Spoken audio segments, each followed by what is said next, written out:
ajili ya wingi wa fadhili zako, Bwana. Asante kwa ajili ya siku ya leo. Asante kwa ajili Asante kwa ajili ya watoto wako ambao umewapa nafasi ya kufika mahali hapa. Nina kila sababu Mungu ya kusema asante kwa ajili ya kila mmoja, Bwana, ambaye Mungu umempa nafasi ya kujihuzurisha siku ya leo. Nina kila sababu Mungu ya kukushukuru kwa ajili yao, katika jina la Yesu Kristo wa Nazareti. Asante kwa ajili ya kila nafsi, asante kwa ajili ya kila roho ambao Mungu imepata nafasi ya kuja hapa, imepata nafasi ya kushiriki, Mungu Bwana, katika neno lako na katika kile ambacho Mungu umekusudia siku ya leo. Nina kila sababu Mungu ya kusema asante kwa ajili ya hawa, Bwana, na wengine ambao Mungu anakuja. Mungu, ninasema asante kwa ajili yao, katika jina la Yesu Kristo wa Nazareti. Asante kwa wingi wa fadhili zako, asante kwa neema yako, Bwana. Nina kila sababu ya kukushukuru, kwa maana upo katikati yetu, kwa maana uko pamoja nasi, Bwana, kwa ajili ya kujidhihirisha na kujifunua kama ulivyoahidi na kama ulivyosema, katika jina la Yesu Kristo. Na kila mwenye pumzi aseme amen. Bwana Yesu asifiwe. Haleluya, haleluya, haleluya, haleluya. Leo tunapata nafasi angalau ya kuweka msingi wa vitu vichache, lakini moja ya kitu ambacho nimemwomba tusaidie na akusaidie pia ni akili zako ziweze kufunguka. Bwana Yesu asifiwe sana, na kuelewa kitu ambacho Mungu anasema. Bwana Yesu asifiwe. Haleluya. Nilipokuwa nikiomba, niliona mwishoni, nikaona kuna kitu kimeamka hivi juu, alafu ni kama kajumba, lakini kamezunguka akili. Bwana Yesu asifiwe sana. Haleluya. Na Mungu akanionyesha anakiondoa. Bwana Yesu asifiwe sana. Haleluya, haleluya. Kwa tutapata nafasi angalau ya kupita kwenye mambo kadhaa leo. Hatutakuwa na vitu vingi leo, nakwambia naweka msingi tu wa mambo machache kiutangulizi ya kukuweka mahali pazuri ili uweze kukusaidia kwenye kile ambacho Mungu amekusudia. Bwana Yesu asifiwe sana. Haleluya, haleluya, haleluya. Ninakuweka kwenye ngazi hii kwa sababu ili moto unapowaka iwe rahisi kudaka fire. Bwana Yesu asifiwe sana. Haleluya, haleluya, haleluya, haleluya. Tutakuwa na somo la ajabu sana ambalo yamkini sikufikiri kama litakuwa la namna hii. Lakini hakikisha kwamba una daftari na kalamu karibu yako, ili kuhakikisha kwamba unatunza kumbukumbu zako sawa sawa na Mungu alivyokusudia. Bwana Yesu asifiwe sana. Haleluya, haleluya, haleluya, haleluya. Somo ambalo tutakuwa nalo siku ya leo, linaenda kwa kichwa kinachosema misingi ya imani yenye sauti juu ya kile kinachotakiwa kujengwa kwa ajili ya kesho yako, Mungu aliyoikusudia tangu kuwekwa misingi ya ulimwengu. Misingi ya imani yenye sauti juu ya kile kinachotakiwa kujengwa kwa ajili ya kesho yako, Mungu aliyokukusudia tangu kuwekwa misingi ya ulimwengu. Misingi ya imani yenye sauti juu ya kile kinachotakiwa kujengwa kwa ajili ya kesho yako, Mungu aliyokukusudia tangu kuwekwa misingi ya ulimwengu. Misingi ya imani yenye sauti juu ya kile kinachotakiwa kujengwa kwa ajili ya kesho yako, Mungu aliyokukusudia tangu kuwekwa misingi ya ulimwengu. Bwana Yesu asifiwe. Haleluya, haleluya, haleluya. Leo nitakusemesha angalau mambo machache ya kiutangulizi ili kuweza kukuonyesha kile ambacho Mungu anataka uone katika somo hili.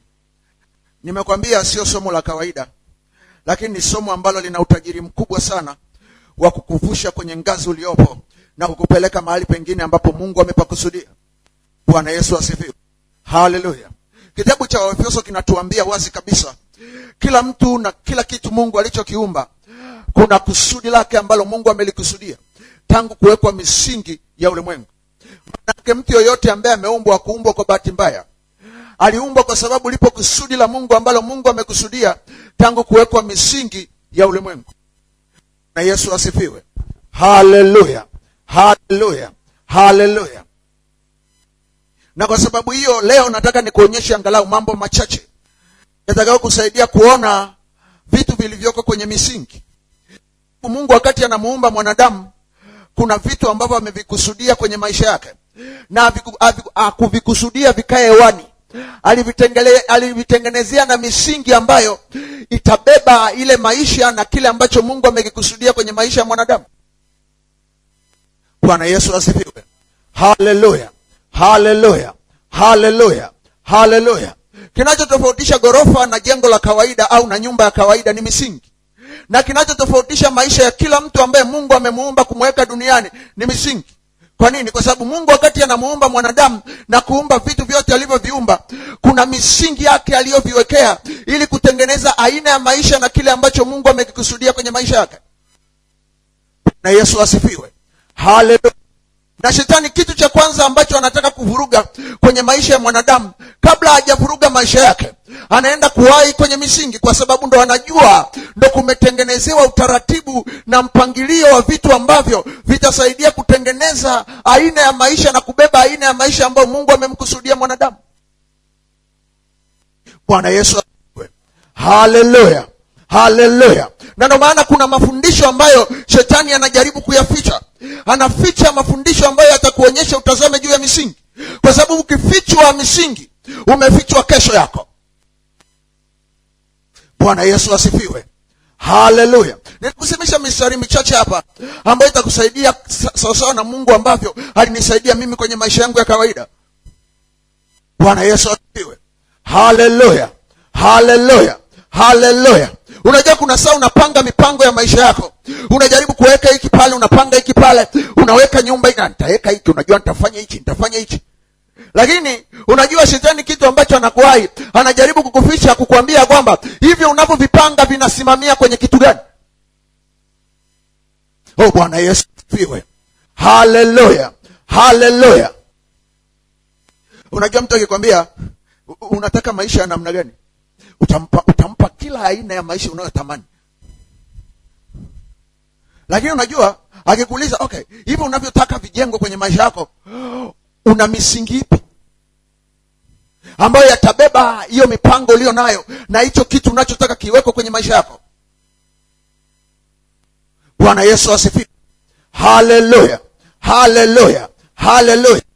Shetani anakuficha hicho, kwa sababu anajua ukishajua hilo, umevuka sehemu kubwa sana ambayo sio watu wengi sana wanavuka kwenye ile eneo. Bwana Yesu asifiwe. Haleluya, haleluya, haleluya. Najaribu kukusemesha hichi kitu ili uweze kuelewa. Haijalishi ni maisha yako ya Kikristo, ya imani yako, haijalishi ni maisha yako ya wokovu, haijalishi ni maisha yako ya kawaida ya kila siku, lakini huyu kitu muhimu sana unajaribu kuelewa, kwa sababu ndicho shetani ambacho anaficha.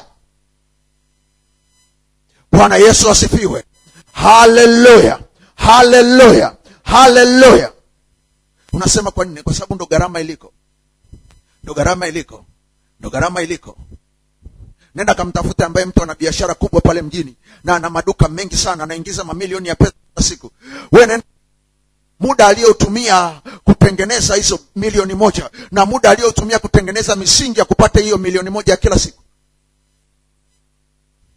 Bwana Yesu asifiwe. Haleluya, haleluya, haleluya. Hii ni kisiri ya muhimu sana unatakiwa kuelewa, kwa sababu unajua ni rahisi sana shetani akakufast track, akakuharakishia maisha kiasi kwamba akajaribu kukuonyesha juu ya matokeo, asikuonyeshe juu ya misingi yanayobeba hayo matokeo. Na akishakuwahi hapo, uwe na uhakika ni kwamba utaenda spidi sana kutengeneza kitu juu, lakini huku chini kukaa kuko tupu. Kwa nini? Anajua kabisa utafika mbali. Bwana Yesu asifiwe. Haleluya. Tusome kile kitabu cha Mathayo sura ya 7 ule mstari wa 24. Na kusemesha mstari pale ambapo alisema kitu cha ajabu ambacho kila ninapokitazama napata kitu cha kunisaidia.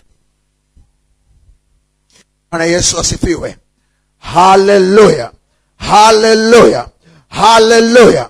Haleluya. Ni kitu cha muhimu sana uweze kuelewa hichi. Kile kitabu cha Mathayo ile sura ya 7 ule mstari wa 24 anasema, ngoja nianze mstari wa 21. Unaweza usielewe kitu hili likotokea. Huyu ni Yesu alikuwa anaongea, anasema, si kila mtu aniambiaye Bwana Bwana atakayeingia katika ufalme wa mbinguni, bali ni yeye afanyaye mapenzi ya Baba yangu aliye mbinguni. Wengi wataniambia siku ile, Bwana, Bwana, hatukufanya unabii kwa jina lako, na kwa jina lako tukatoa pepo, na kwa jina lako kufanya miujiza mingi? Ndipo nitawaambia dhahiri, sikuwajua ninyi kamwe. Ondokeni kwangu ninyi mtendao maovu. Bwana Yesu asifiwe. Haleluya. Sasa anaanza kusema, anasema basi, sema basi, sema basi, sema. Ukisoma Biblia ya Kiingereza anasema therefore, maana yake kwa sababu hiyo. Sasa akisema kwa sababu hiyo, maana yake ni kwamba anajaribu kutengeneza uhusiano wa alichokisema kwenye sentensi iliyopita na kile anachoenda kusema sasa. Kwa hiyo ile basi inaunganisha mstari wa 21 hadi wa 23, na inaunganisha na mstari wa 24 hadi wa 20, ule mstari wa 27. Bwana Yesu asifiwe. Kwa hiyo anasema pale, basi kila asikiaye hayo maneno yangu hatafananishwa na mtu mwenye akili aliyejenga nyumba yake juu ya mwamba. Mvua ikanyesha, mafuriko yakaja, pepo zikavuma, zikaipiga nyumba ile isianguke, kwa maana misingi yake imewekwa juu ya mwamba. Na kila asikiaye hayo maneno yangu asiyafanye atafananishwa na mtu mpumbavu aliyejenga nyumba yake juu ya mchanga. Mvua ikanyesha, mafuriko yakaja, pepo zikavuma, zikaipiga nyumba ile ikaanguka, nalo anguko lake likawa kubwa. Sema likawa kubwa. Sema likawa kubwa. Bwana Yesu asifiwe. Huyu ni Yesu alikuwa anaongea na watu, na kitu kimoja hapo ambacho alianza nalo, alisema wakati ule watakuja watu ambao watamwambia juu ya kile ambacho wanakifanya. Bwana Yesu asifiwe sana. Haleluya, haleluya, haleluya. Ni kuonyesha hii mistari kitu ambacho imebeba ndani yake na ule utajiri mkubwa sana. Somo letu linatutazama ya imani, ile ambayo inatakiwa kujengwa kwenye kesho yako. Bwana Yesu asifiwe. Haleluya. Ambayo Mungu ameikusudia. Kila mtu unayemwona hapa, kuna kitu ambacho Mungu amekusudia kwenye maisha yake. Kila mtu. Kila mtu.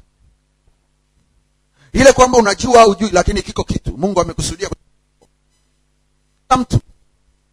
Na hatufanani. Bwana Yesu asifiwe. Haleluya. Haleluya. Haleluya. Na hichi kitu kwa sababu kitakusaidia sana. Kwa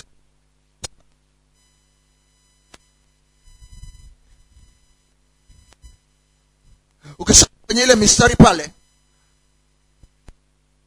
niliyokusomea, ile habari inaanza kwa Yesu kuongea, wamefanya kazi ya Mungu na wamefanya utumishi wa Mungu. Na wakati wanafanya ile utumishi wa Mungu, Biblia inasema wale watu sasa wanakuja kutoa hesabu siku ya mwisho. Na walipoenda kwa Yesu, kitu ambacho alikuwa anamwambia ise, sisi tumefanya miujiza mingi sana. Tumetoa pepo kwa jina lako tena. Tumeponya wagonjwa kwa jina lako tena. Cheki choambi. Ondokeni kwangu. Sikuwajua ninyi. Ondokeni kwangu ninyi mtendao maovu. Bwana Yesu asifiwe. Haleluya. Haleluya. Haleluya. Pale chini anafuata anasema, basi kila asikie hayo maneno yangu na kuyafanya atafananishwa na mtu ambaye anajenga nyumba yake juu ya mwamba. Mafuriko yakaja, pepo zikavuma. Na anasema pepo zilipovuma, lile jengo la mtu mwenye akili likakaa, na lile jengo la mtu ambaye alijenga juu ya mchanga likaanguka. Bwana Yesu asifiwe sana. Haleluya. Haleluya. Jambo ambalo nataka nikusemeshe kwenye ule mstari. Jambo ambalo nataka kusemesha kwenye ule mstari. Ushuhuda wa wale watu haukuwa na sauti kwa Yesu kuliko misingi ya ushuhuda wao. Ngoja niseme. Wale watu walimwambia Yesu, kuna vitu tumefanya. Tumetoa pepo, tumeponya wagonjwa. Hii shuhuda tumefanya. Na alipokuwa na kuwasemesha ile habari, alikuwa anawaambia juu ya kitu ambacho Yesu alikuwa akiangalia kwanza. Bwana Yesu asifiwe. Haleluya. Nataka unidake hapa kwa sababu ni muhimu sana na linatupeleka vizuri.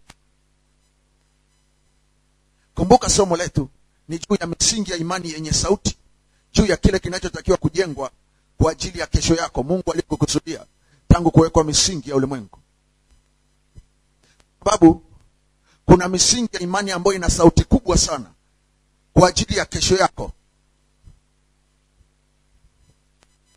ambayo Mungu amekusudia, hususan kwenye kile ambacho kinatakiwa kujengwa kwa ajili ya kesho yako. Bwana Yesu asifiwe. Haleluya. Haleluya. Ukisikia watu, kitu cha kwanza unachoona wale watu walifanya, Biblia inasema hivi, walitoa pepo wakaponya wagonjwa. Walikuwa wanamwambia Yesu juu ya kitu ambacho wamefanya. Lakini cheki Yesu alichowaambia. Aliwaambia, anaambia sikuwajua ninyi kamwe, kwangu ninyi mtendao maovu. Alikuwa anasema basi kila asikie maneno yangu na kuyafanya. Maana kwamba wakati wanajaribu kutoa ushuhuda juu ya kile walichofanya, Yesu alikuwa haangalii ushuhuda wao kwanza. Alikuwa anaangalia misingi ya imani yao iliyosukuma kufanya walichokifanya. Ngoja niseme, wakati wanamwambia tulipo kwa jina lako, atenda miujiza mingi kwa jina lako, Yesu akasemaje? Anasema subiri, sikuwatambua ninyi mtendao maovu. Pale chini anasema basi. Anajaribu kuambia hivi, hicho mmekifanya sawa, lakini mimi siangalii ulichokifanya na kitu mlichokifanya. Hichi misingi ya mlichokifanya ina sauti kubwa sana kwangu kuliko kile mlichokifanya. Maana yake hicho mlichokifanya kwangu, kabla asijasikia mlichokifanya, ninaangalia misingi ya imani ya mlichokifanya. Maana yake misingi ya imani ya mlichokifanya ina sauti kwangu na kwenye mlichokifanya kuliko mlichokifanya. Bwana Yesu asifiwe. Haleluya. Haleluya. Haleluya. Ulisha kufikiri unajisikiaje? Yaani wewe unaenda kwa Yesu, unaambia unajua nimeponya wagonjwa, nimefanya miujiza mingi sana. Alafu anasema hivi, siangalii muujiza uliofanya, naangalia msingi wa imani ya muujiza uliofanya. Kwa nini? Anasema maana yake ndio ina sauti. Bwana Yesu asifiwe. Kupe mambo ya somo hili alafu tupate nafasi ya kusonga mbele. Leo kuwekea utangulizi tu kukuweka mahali pazuri kwa ajili ya somo. Mkao ambao una misamiati mingi sana ndani yake. Kusemeta mistari ambayo italiunganisha uone ujumbe ulioko ndani yake, uweze sogea. Bwana Yesu asifiwe. Lengo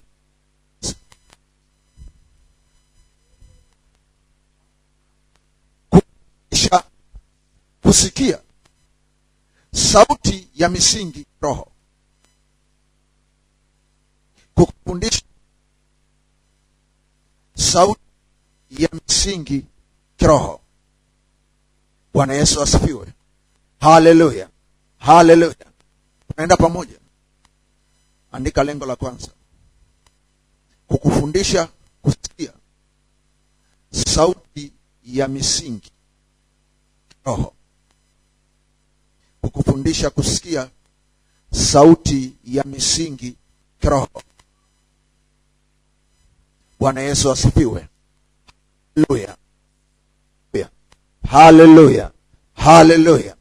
Kukufundisha kusikia sauti ya misingi, hilo ni lengo la kwanza. Lakini lengo la pili, ujue na ufahamu uhusiano uliopo kati ya unachofanyiwa na misingi ya imani yako.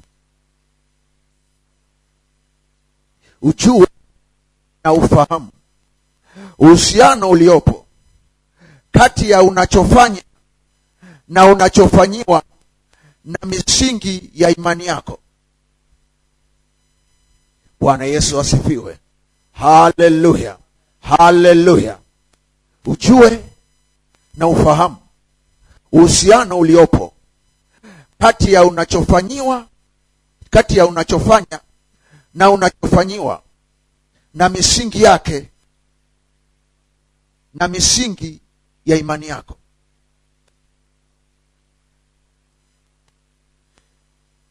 Engo la tatu, kukutenga ili kukutenga na imani ya misingi, kukutenga na misingi, ili kukutenga na imani ya misingi,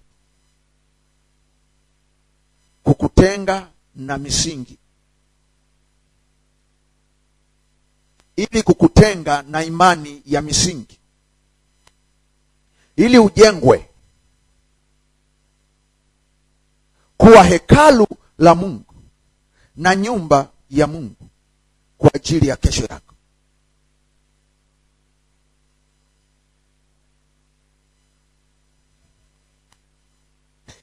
Kukutenga na misingi, ili kukutenga na imani ya misingi, ili ujengwe kuwa hekalu la Mungu na nyumba ya Mungu kwa ajili ya kesho yake kwako, kwa ajili ya kesho yako, kwa ajili ya kesho yako.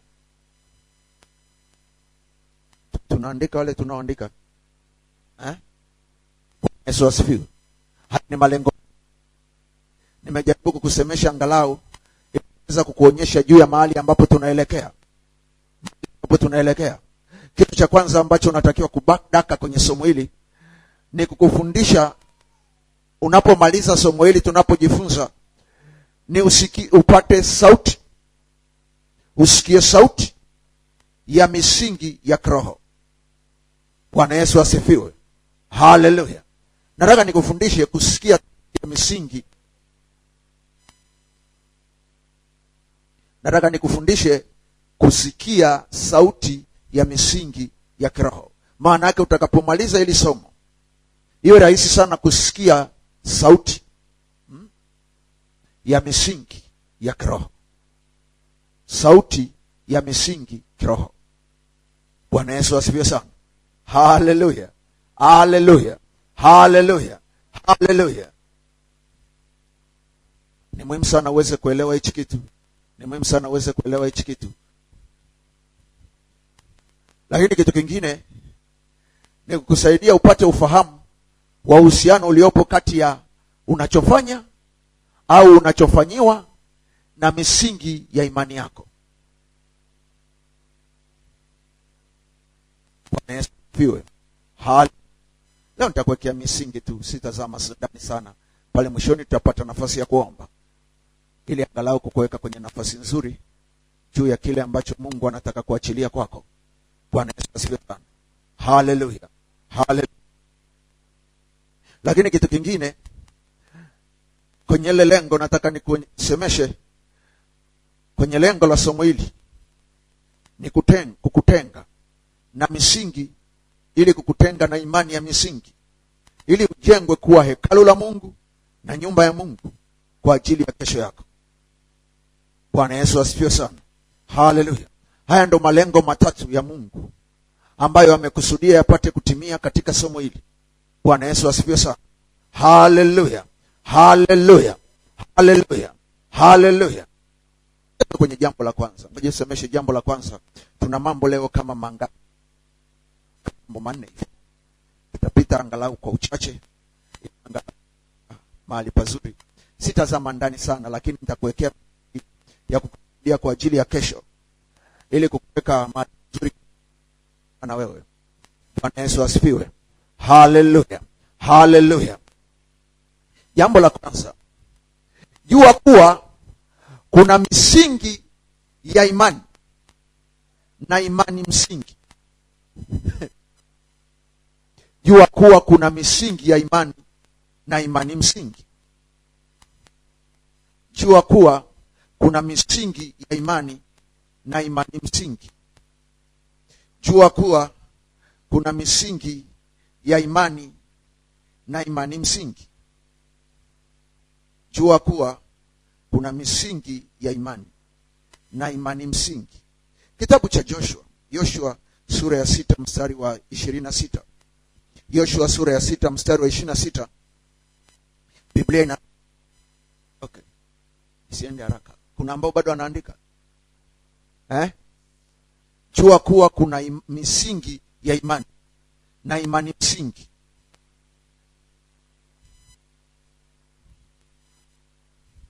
Kitabu cha Yoshua ile sura ya 26 mstari wa 26 nasema hivi. Yoshua sura ya 6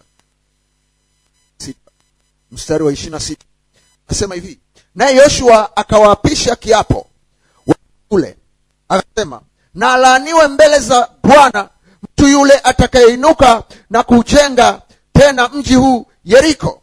Ataweka msingi wake kwa kufiwa na mzaliwa wake wa kwanza wake. Tena atayasimamisha malango yake kwa kufiwa na mtoto wake mwanamume aliye mdogo. Bwana Yesu asifiwe. Haleluya. Haleluya. Haleluya. Ukisoma kile kitabu tena cha Joshua ile sura ya 6 ule mstari wa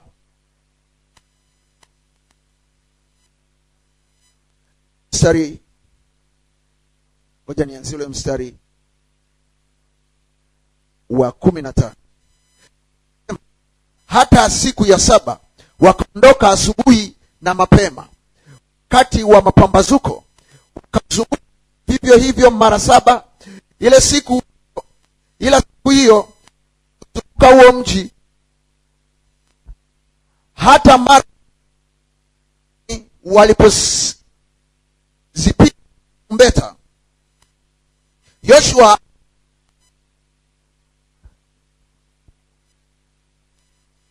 geni kelele, Bwana piga amewapea mji huu. Bwana Yesu asifiwe. Haleluya. Haleluya. Tena ukaenda ule mstari wa 20 anasema, basi watu wakapiga kelele na makuhani wakazipiga tarumbeta. Hata ikawa hapo watu waliposikia sauti ya tarumbeta, hao watu wakapiga kelele kwa sauti kuu sana, na ule ukuta wa mji ukaanguka nchi kabisa. Hata watu wakapanda juu wakaingia katika mji, kila mtu akaendelea kukabili mbele, akautwaa huo mji. Bwana Yesu asifiwe. Haleluya. Haleluya. Haleluya.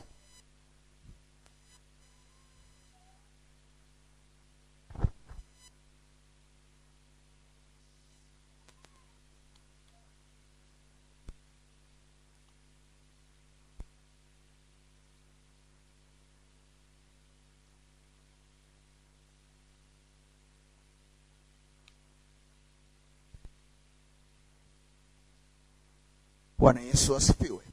Haleluya. Haleluya. Nimekusomea hii mistari kwa makusudi kabisa, ili uweze kuelewa ule mstari wa 26 potokea. Maana Biblia inatuambia kwa Joshua anaulaani mji. Sema alaaniwe mtu yoyote ambaye atainuka na kujenga mji wa Yeriko. Na nimejaribu kukusomea ile mistari ili kuweza kuelewa. Ule mstari wa 26 ulitokea baada ya Yeriko kubomolewa, kuta zake kuangushwa. Ndipo Joshua analaani mji na kusema, alaaniwe mtu yoyote yule ambaye atainuka na kujenga mji wa Yeriko. Bwana Yesu asifiwe. Haleluya. Haleluya. Ngoja tukasome ule mstari wa Waebrania 11 mstari wa 30. Waebrania 11 mstari ule wa 30. Waebrania 11 mstari wa 30. Mstari wa 10, sura ya 11 mstari wa 30. Sura ya 11 mstari wa 30.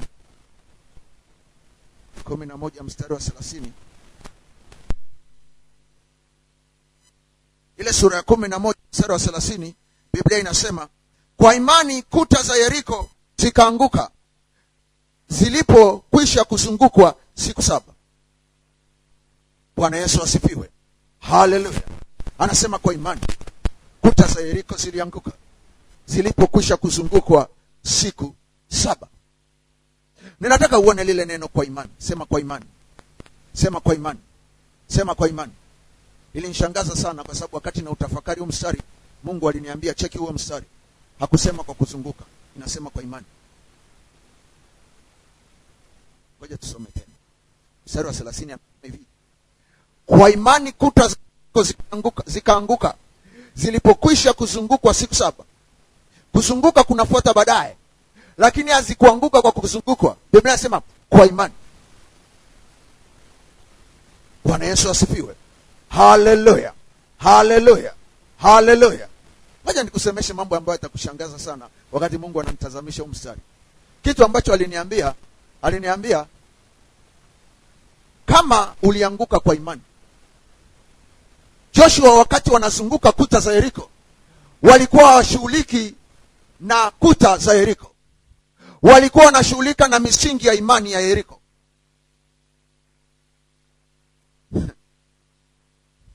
Nasema hivi, wakati wanazunguka Yeriko, Mungu akaniambia walikuwa washughuliki na Yeriko, kuta za Yeriko. Walikuwa wanashughulika na imani. Bwana Yesu sifiwe. Haleluya. Haleluya. Haleluya. Nimekusemesha hapa ya kuwa kuna misingi ya imani na kuna imani msingi. Sasa ngoja nikusemeshe kitu cha kusaidia hapo uweze kuelewa tofauti ya hivi vitu viwili, msingi ya imani na imani msingi. Misingi ya imani maana yake nini? Maana yake msingi inayowekwa kwa ajili ya kubeba imani au kwa ajili ya kushikilia imani. Bwana Yesu asifiwe. Haleluya. Haleluya. Haleluya.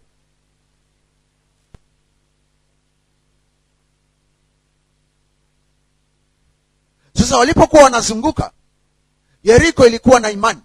Ukisoma kwenye ule mstari pale unashangaa kitu cha ajabu sana. Yeriko ilikuwa na imani yake. Ndio maana kila mji ulipo una imani ya mji iko. Nitakusema baadaye kadri tunavyoendelea, lakini nataka upate picha tu ya kukusaidia hapa. Kwa sababu hizi ni mbinu za kimaombi ili iweze kukusaidia kukuweka mahali pazuri sana kwenye hichi kitu ambacho tunaomba. Kitu cha kukusaidia ni uweze kujua kuwa kuna misingi ya imani iko. Imani yoyote unayoiona mahali popote ina misingi yake. Iwe unajua, iwe hujui. Bwana Yesu asifiwe. Haleluya. Na Yeriko hivyo hivyo ilikuwa na imani yake. Ilikuwa na imani yake.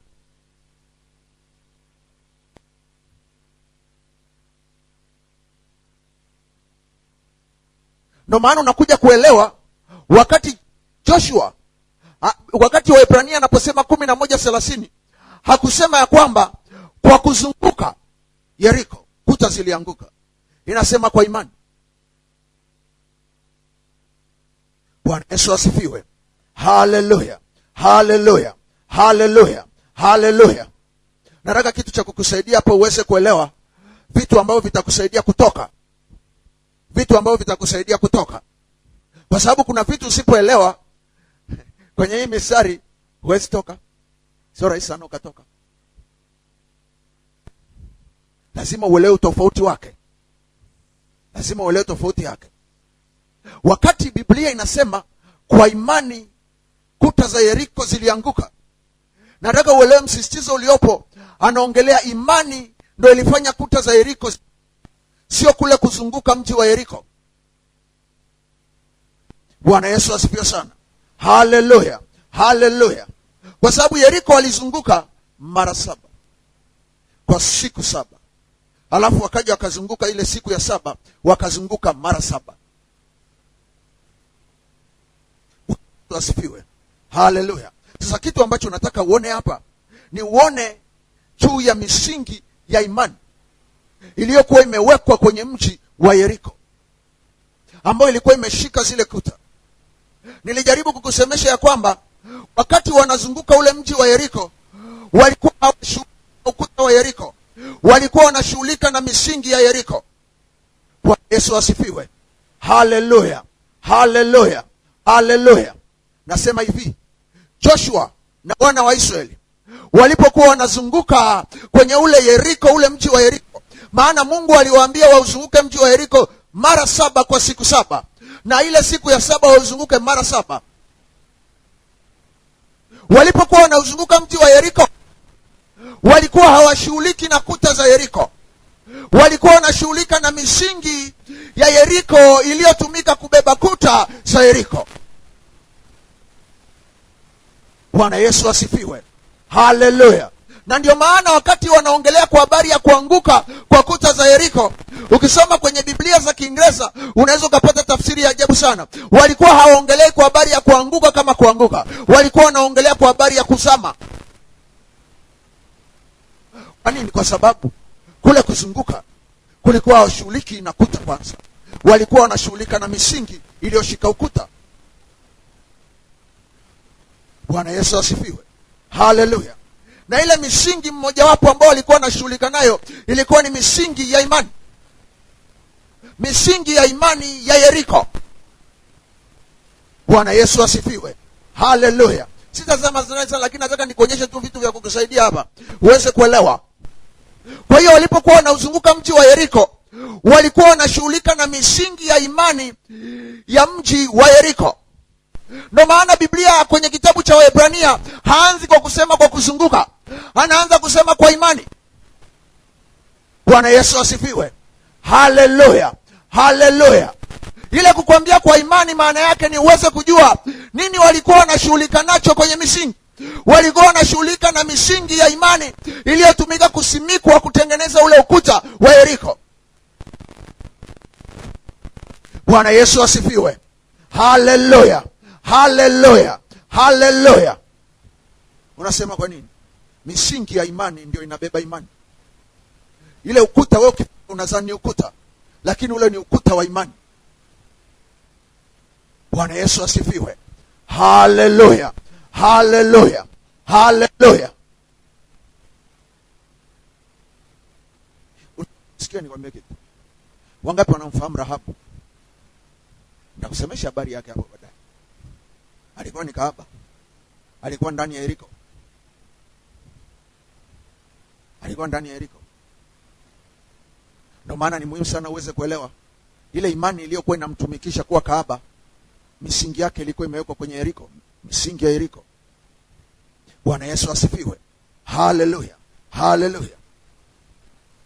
Nataka upate hapa ipate kukusaidia. Kwa sababu ukiona Yeriko imezungukwa na ukuta, wewe unadhani ule ni ukuta. No. Najaribu kukusemesha juu ya ukuta wa imani. Na Yesu asifiwe. Haleluya, haleluya. Na ule ukuta kama ni ukuta wa imani, ulikuwa na misingi yake ya imani. Ile ilikuwa ni misingi ya imani ya Yeriko. Sasa ngoja nikusemeshe kwa habari ya imani msingi. Kwa habari ya imani msingi. Imani msingi maana yake ni imani inayoweka msingi. Bwana Yesu asifiwe. Haleluya, haleluya, haleluya. Ni imani inayoweka msingi. Kwa hiyo kama Yeriko ilikuwa na imani, ilikuwa na imani yake kama msingi kwa ajili ya mji wa Yeriko na watu wa Yeriko. Bwana Yesu asifiwe. Haleluya, haleluya.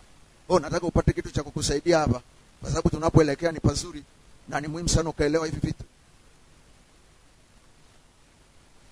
Imani msingi ni imani inayoweka msingi.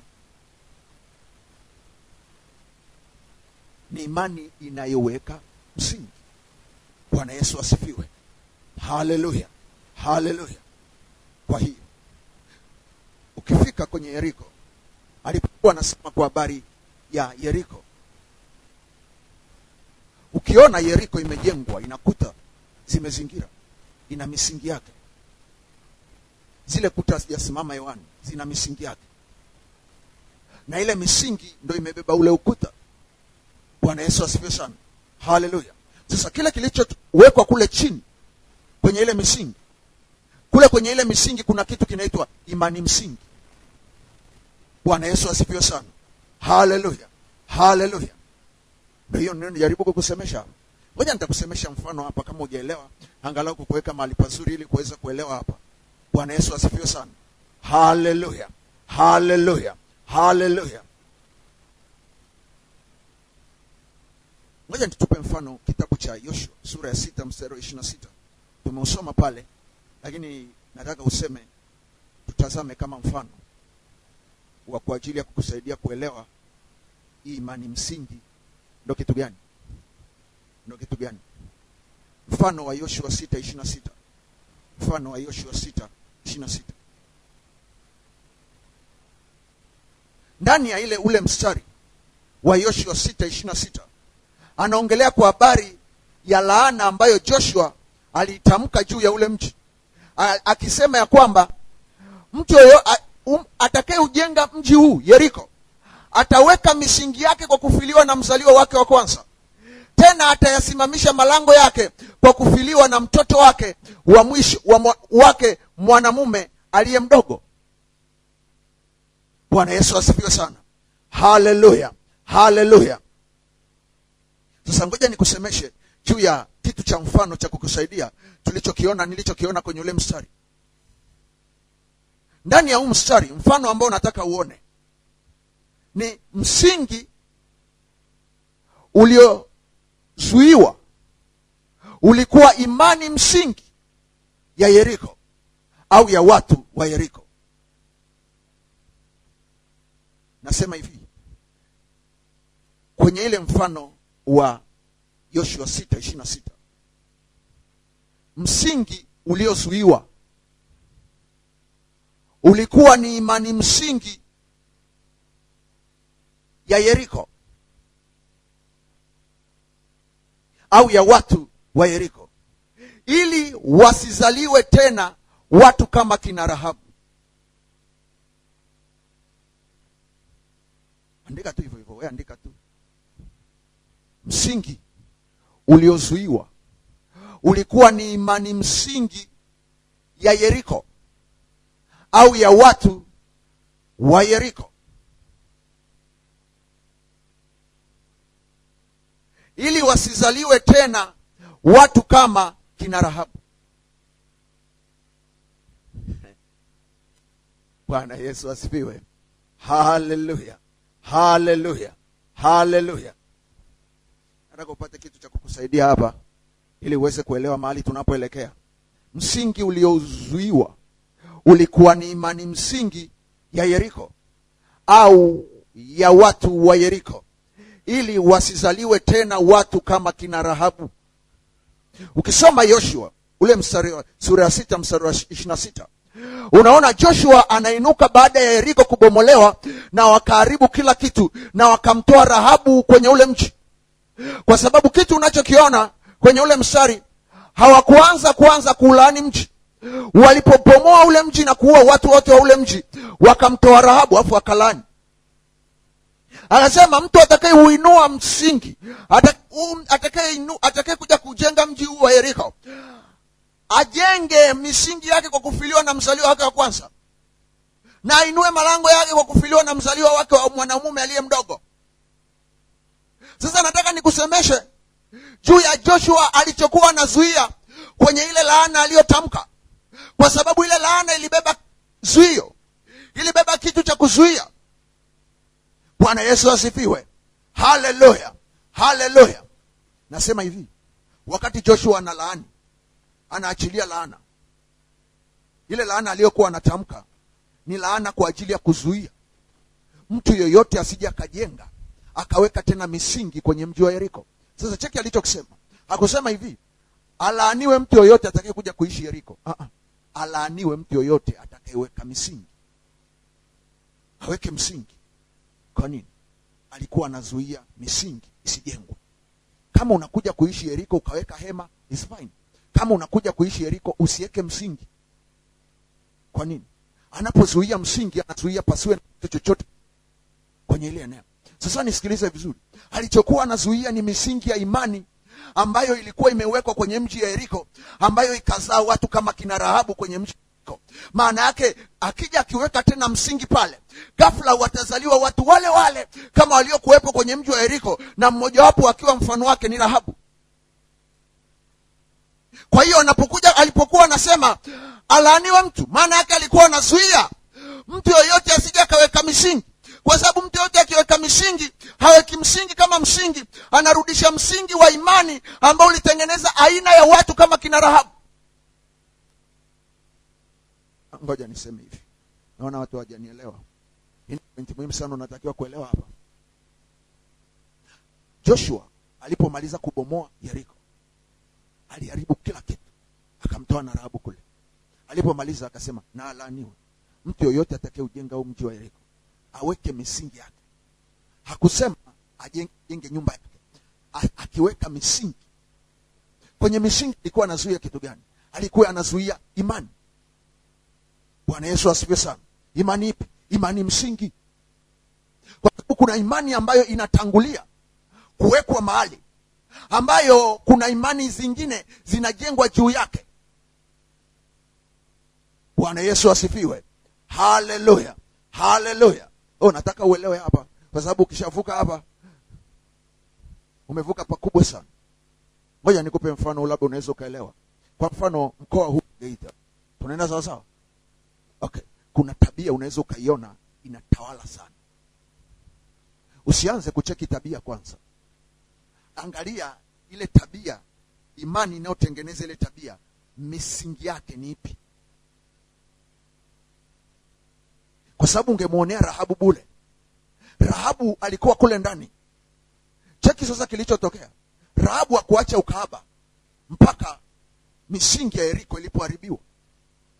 Yesu asifiwe sana. Haleluya. Haleluya. Mimi nachotaka uweze kuona kilichokuwa kinazuiwa kwenye ile misingi isije kajengwa tena baada ya kubomolewa. Mungu akija akibomoa misingi mahali, akiharibu misingi inayofanya watu waabudu miungu mingine, akiharibu misingi ya imani ya kichawi, akiharibu misingi ya imani ya kiganga, akiharibu misingi ya imani ya ukahaba kwenye mji, akishaiharibu anaweka zuio. Isije mtu ambaye akaweka misingi tena kwenye mji. Anachokizuia ni nini?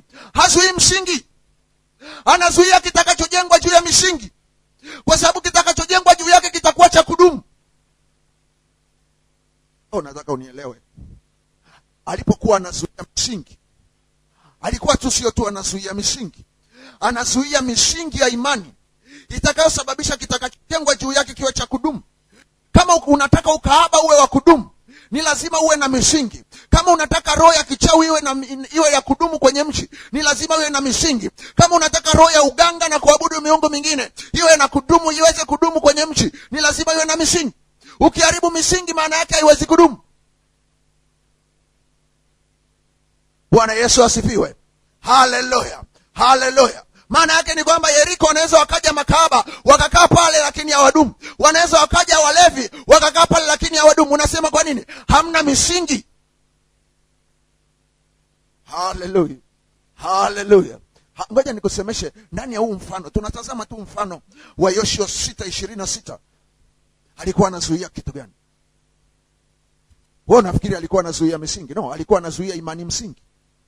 Kwa sababu kuna imani zikikubalika kukaa mahali, zinaweka msingi wa ujio wa imani zingine kuja.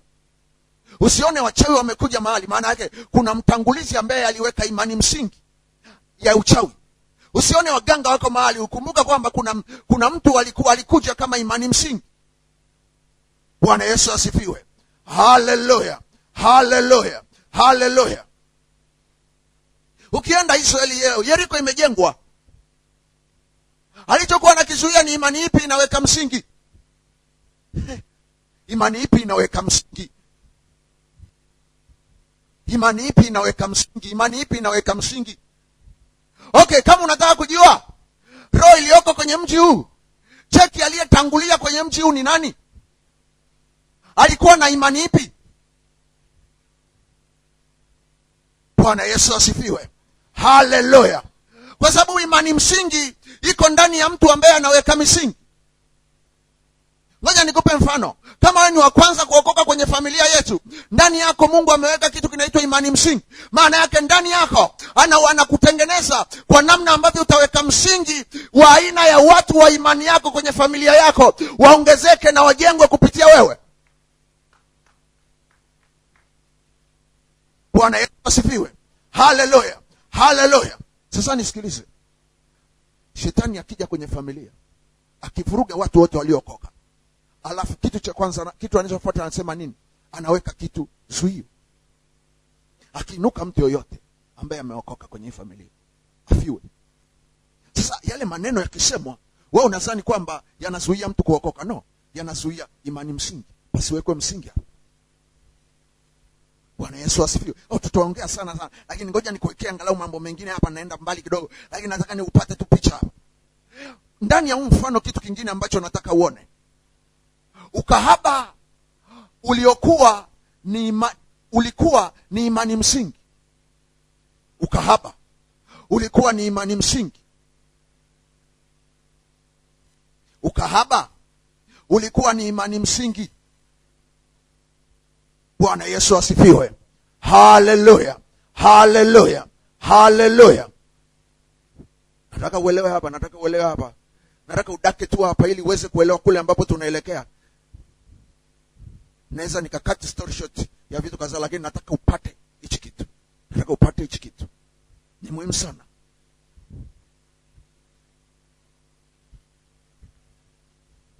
Ndio maana unaweza ukaelewa Shetani anapambana sana kwenye hilo eneo.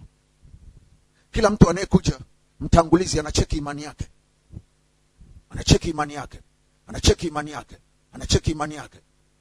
Kwa nini? Kwa sababu unajua sio kila imani ni msingi. Ina kitu cha msingi. Ndio maana imani msingi ni imani ya ajabu sana. Shetani anapigana na Mungu naye anapigana. Unasema kwa nini? Ni gharama kubwa sana msingi ukijengwa. Iwe ni kwa Mungu, iwe ni kwa Shetani. Miungu ikishakamata kwenye familia yenu, watu wakasimika miungu kwenye familia yenu, wakaweka ile misingi, kuiondoa usizani ni kazi ya mchezo. Ndio maana inapokuja kwenye swala la imani za namna hii, Mungu anapambana kisawasawa na Shetani anapambana kisawasawa. Ndio maana Mungu alipoiharibu waliingia gharama kubwa sana. Kufikiria siku 7 wanashughulika na misingi. Siku 7 wanazunguka. Ndio maana walipomaliza kuharibu kila kitu wasema hatutaki tena kuingia hii gharama, na alaaniwe. Bwana Yesu asifiwe. Haleluya. Ukahaba ulikuwa ni imani msingi. Kwa nini? Kwa sababu moja ya kitu unachokiona cha ajabu sana, Rahabu wakati amewakaribisha wale wapelelezi kwenye ule mji, alipomaliza kuwasaidia, hakuondoka na wapelelezi. Alitoka, wale wapelelezi waliondoka, kabaki yeye. Alafu cheki cha ajabu sana, hawakumtoa Rahabu Yeriko mpaka kuta za Yeriko zilipoanguka. Bwana Yesu asifiwe. Haleluya. Haleluya. Unasema kwa nini? Sikia, ni ngumu sana kumtoa kahaba kwenye ukahaba kama hujashughulika na imani msingi ya ukahaba. Watu wengi sana wanaangalia imani kwenye sura ya Kikristo. Imani hadi ukahaba ni aina mojawapo ya imani. Unasema kwa nini? Unaweza sielewe hivi vitu, lakini ndio kitu ambacho najaribu kusemesha. Kile kilichokuwa kinamfanya Rahabu awe kahaba, ilikuwa tu sio kahaba kama ukahaba, ulikuwa na misingi ya imani yake.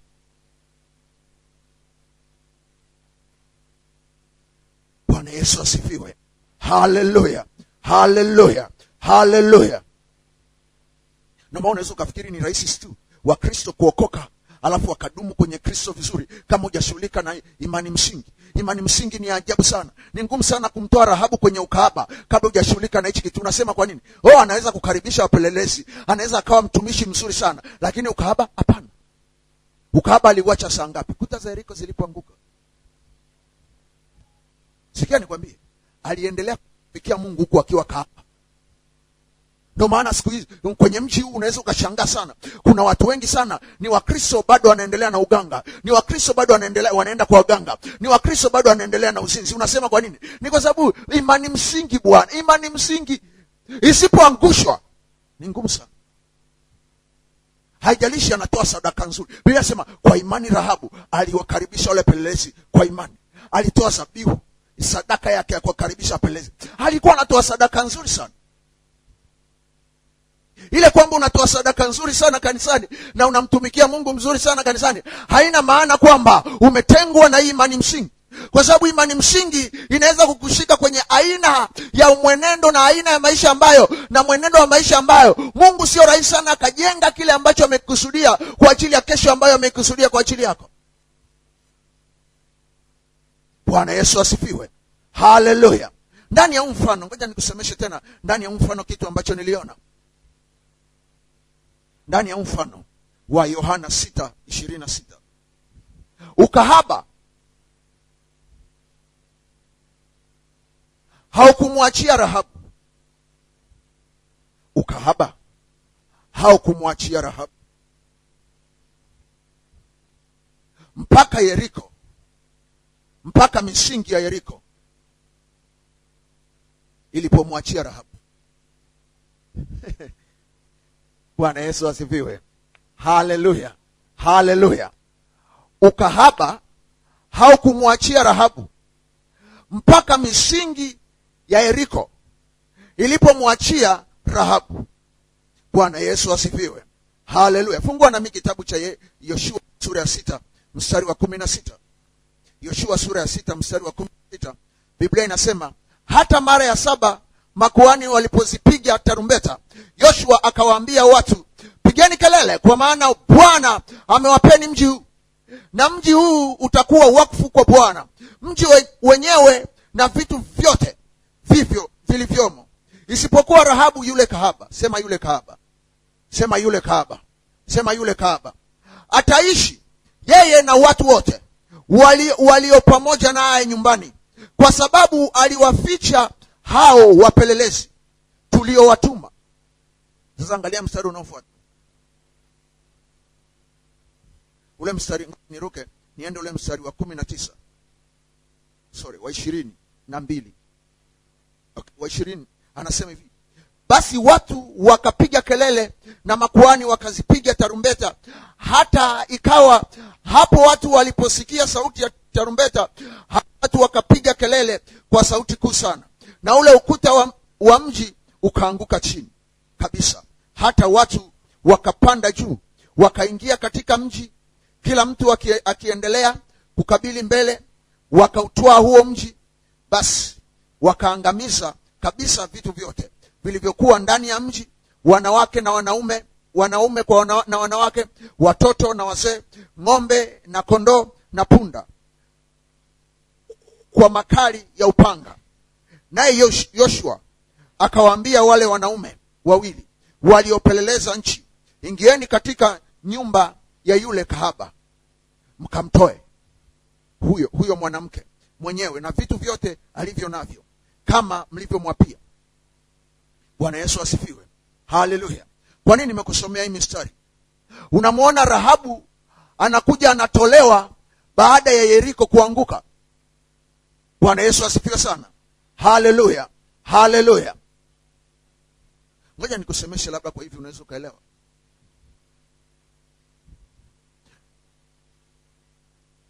Unapo na imani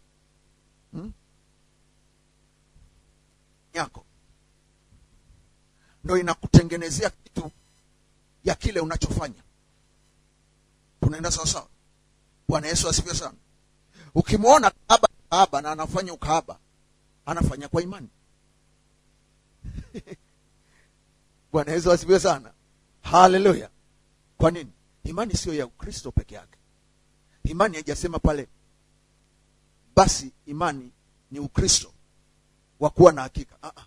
Nimesema basi imani ni kuwa na hakika ya mambo yatarajiwayo na ni bayana ya mambo yasiyoonekana. Bwana Yesu asifiwe sana. Ukichukua ile tafsiri, humuoni Yesu kule ndani, humuoni Mkristo kule ndani, humuoni Mungu kule ndani. Iko kama ilivyo. Ni bayana ya mambo yasiyoonekana. Bwana Yesu asifiwe sana. Haleluya, haleluya. Kwa hiyo kama imani ni kuwa hakika ya mambo yatarajiwayo na ni bayana ya mambo yasiyoonekana, kwa hiyo ukahaba unaoonekana ulikuwa sio dhahiri mpaka kwa imani.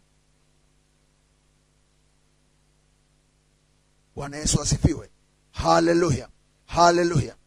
Nataka uelewe hapa vizuri, itakusaidia sana. Wakati Yeriko wanauzunguka ule mji, ndani ya Yeriko kulikuwa kuna mama mmoja anaitwa Rahabu. Na yule mama alikuwa ni kahaba. Na yule mama alikuwa anapita mahali pagumu kwa sababu moja ya kitu, aliwakaribisha wapelelezi wa Israeli waliokuja kuipeleleza nchi ya Israeli.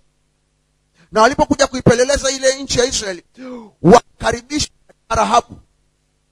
Rahabu ndo aliwakaribisha kule ndani. Mji mzima hamna watu waliwakaribisha, ni yeye peke yake aliwapokea. Walipokwisha kuipeleleza ile nchi wakaondoka. Lakini moja ya kitu Rahabu alichowaambia, aliwaambia niapieni kwa Mungu kwamba mtakapotoa mji huu wa Yeriko na kuibomoa mji huu wa Yeriko na kuchoma mji huu wa Yeriko, mimi na familia yangu mtatuokoa na kututoa katika mji huu. Na wale watu wakamwapia, wakasema, uwe na uhakika kwamba tunakuapia leo hii ya kwamba tutakapotoa mji huu tutakuokoa wewe na familia yako. Kwa hiyo waite wewe na familia yako mkae kule ndani. Siku tutakapokuja kuwatoa, tutakutoa wewe na familia yako.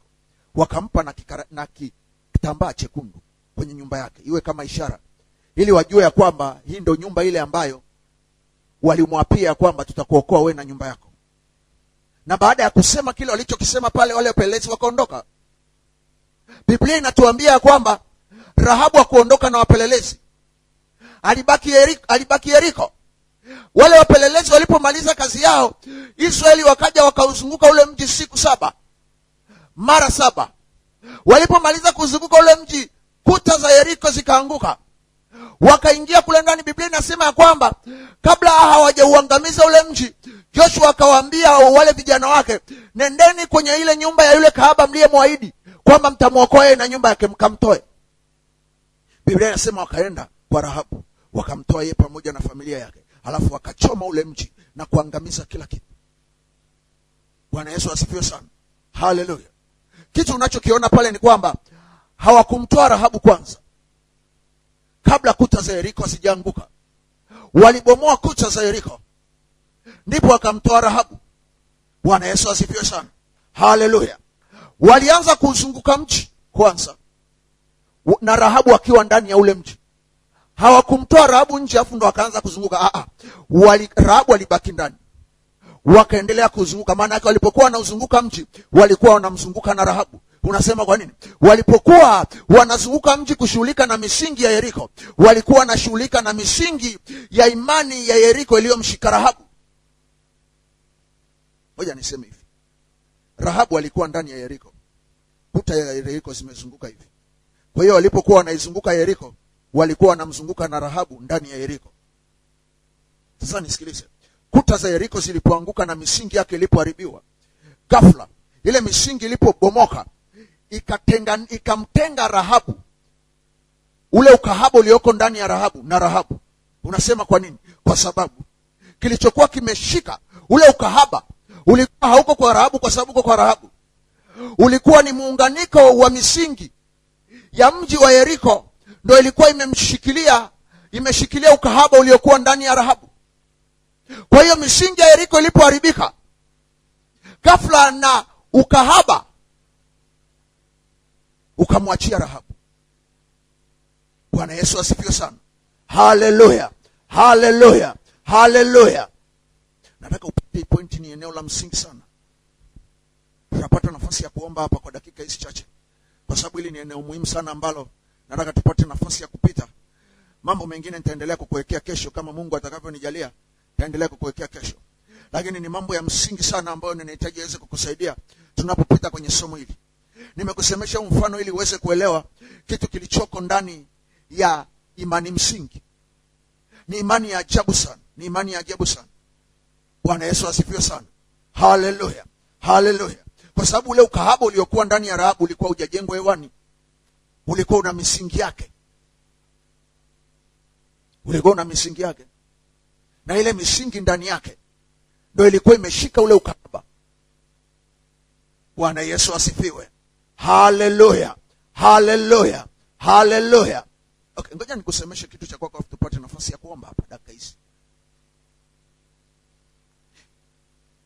Unaweza ukawepo mahali, iwe ni kwenye mji, iwe ni kwenye eneo, iwe ni kwenye familia, na moja ya kitu ambacho unakiona kwako, kuna tabia ambazo unaweza ukawa unaziona kwako,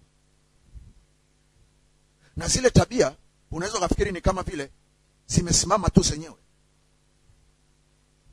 kwa sababu kitu kama unakitenda, unakifanya kwenye maisha yako ya kila siku, ukitazama kwa jicho la imani ni rahisi sana ukaelewa. Unasema kwa nini? Kwa sababu imani ya Kristo, kama imani ya Kristo inasema usiwe kahaba, unapokuwa kahaba maana yake ni kwamba ni imani inayopingana na imani inayokukataza kuwa kahaba. Bwana Yesu asifiwe sana. Okay, kama ni maskini na Yesu alikufa tuwe matajiri, maana yake ni kwamba kuna imani inayoshika umaskini ambayo inapingana na imani inayotakiwa kukufanya kuwa tajiri, na ina misingi yake. Bwana Yesu asifiwe. Haleluya, haleluya, haleluya. Sasa nisikilize vizuri. Ile imani inapokuwa ndani yako, inaunganishwa na misingi ambayo kwa namna yote ile, hata kama unahitaji kujitoa, sio rahisi sana ukaweza kujitoa. Unajua kwa nini? Ni kwa sababu ina misingi yake. Kwa hiyo mtu anayekuja kujenga juu yako, unashangaa ni mawazo yanayowekwa juu yako. Sio rahisi sana mtu akakuwekea wazo la utajiri na likafanya kazi. Sio mtu yote akakuwekea mpango wa kiutajiri na ukafanya kazi. Unasema kwa nini? Kwa sababu misingi yake haiko. Bwana Yesu asifiwe. Haleluya, haleluya, haleluya. Nataka uelewe hichi kitu kitakusaidia sana tunapopata nafasi ya kuomba hapa, kwa sababu nataka tupate nafasi ya kuomba kwa ajili ya hii misingi, kwa sababu tusiposhughulika nayo kama inavyotakiwa, kuna vitu ambavyo sio rahisi sana Mungu akajenga juu yake. Na ni msimu mpya na ni kipindi kipya ambacho Mungu anahitaji kusimika kitu kipya kwa ajili ya nyakati tulizo nazo. Kuna vitu Mungu anahitaji kujenga, kwa sababu wewe ni nyumba ya Mungu. Mtu yoyote ambaye unapookoka unafanyika nyumba ya Mungu, na nyumba yoyote ya Mungu lazima ijengwe. Biblia inasema kwamba tuwe hekalu takatifu, zabihu za Roho. Kwa hiyo kama unatakiwa ujengwe uwe hekalu la Mungu, maana yake kuna vitu ambavyo vinatakiwa kuwekwa kwenye maisha yako, ambavyo vinategemea kile ambacho kinajengwa kwenye maisha yako. Bwana Yesu asifiwe. Haleluya, haleluya, haleluya, haleluya. Unaweza ukaelewa sasa, haijalishi Rahabu alikuwa ni mtumishi wa Mungu. Ukisoma kwenye kitabu cha Mathayo, unamuona Rahabu akiwa kwenye uzao, kwenye mtiririko wa mabibi wa Yesu. Lakini zingekuwa ngumu sana kujenga ule utumishi Rahabu aliyokuwa nao akiwa Yeriko. Unasema kwa nini? Kwa sababu misingi ilikuwa inakataa. Inakataa kitu gani? Inakataa utumishi ambao Mungu ameukusudia kwa ajili ya Rahabu ujengwe. Ndio maana ilibidi ashughulike na misingi ya imani ya ukahaba, ili anapomtoa kwenye misingi ya imani ya ukahaba, sasa aweke misingi mingine kwa ajili ya utumishi ule ambao Mungu ameukusudia, na ile kesho Mungu ambaye amekusudia kwa ajili yake. Bwana Yesu asifiwe. Haleluya, haleluya, haleluya. Nataka tupate nafasi ya kuomba hapa. Hii ni siri ya ajabu ambayo nimekusemesha hapa. Tunahitaji kuomba, na moja ya kitu ambacho nataka niombe kwako, yamkini hujawahi kuelewa tofauti yake, lakini nataka tuombe juu ya misingi ambayo